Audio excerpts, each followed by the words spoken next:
The best thing about Enter the Gungeon is that when you boot the game, you can press the Q button to Quickstart and go from your desktop to playing the game in less than 5 seconds.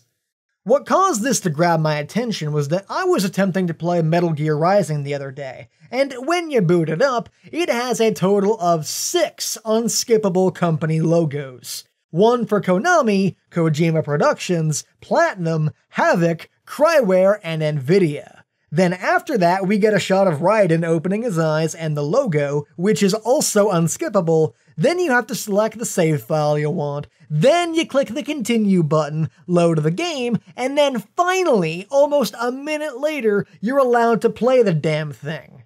Meanwhile, in Enter the Gungeon, how it normally works is that the game boots, you see the dodge roll and Devolver Digital logos, then you get a cutscene explaining the backstory of the Gungeon, all of which is skippable by the way if you just mash A through them, and then you find yourself on the title screen. You click play, select the character you want, and walk upstairs into the entryway, load, and then you're playing the game.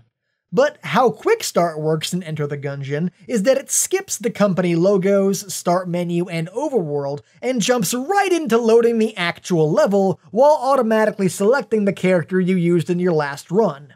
Like I said, you can literally go from staring meaningfully at your waifu desktop background to shooty action fun in less than 5 seconds. And sure, Enter the Gungeon is a fantastic game all around, to the point that I'd say it's probably my all-time favorite roguelite. But even among all the other fantastic things about this game, this feature just really sticks out to me.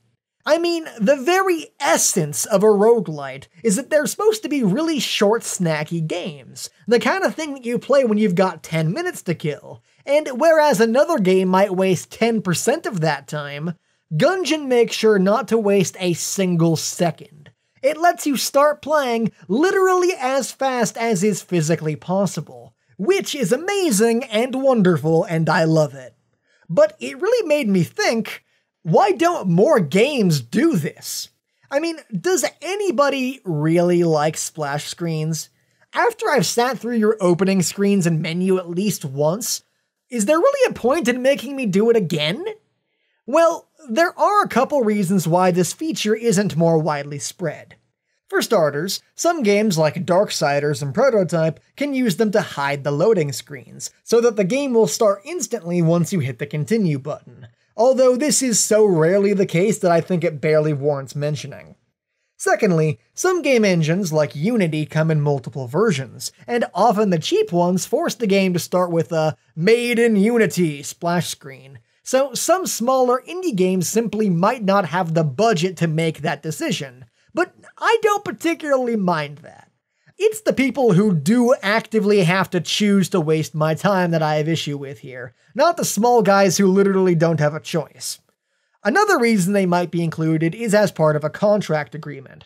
Like, for example, a publisher might offer some money to help fund a project, but only if certain conditions are met. And one of them might be to include a, "Hey, this game was published by us," splash screen to advertise their company.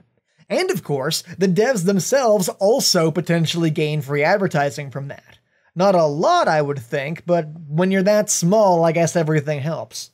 But more than any of that, I think splash screens as a concept might also just be a self-perpetuating thing within gaming as a medium, because devs see other devs doing it and decide to do it themselves.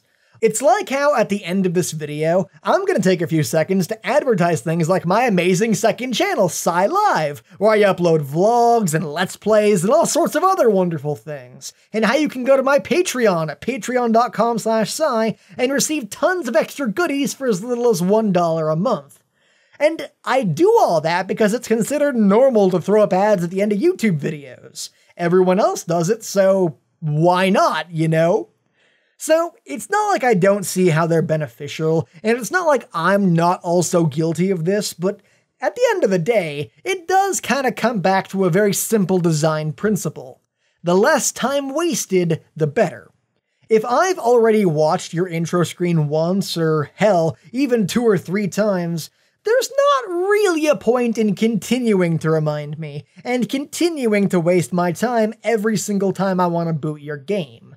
And if implementing a quick start button into your game isn't practical for whatever reason, at the very least, make the splash screen skippable and try to minimize that time the player is sitting there helpless, unable to do anything.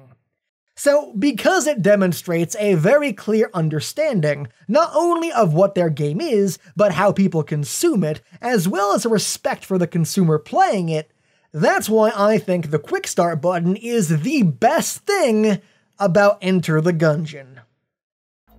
Thanks for watching, everyone, and if you want to see more the best things about videos in future, then be sure to stick around on my channel. Also, as promised earlier, here's that ad for my second channel on Patreon. That was it. Special thanks to my wonderful Patreon patrons, Isaiah Christo, Sawsbucky, Forgotten Paladin, Ludwig, Mageline, Mythnut, and Soul.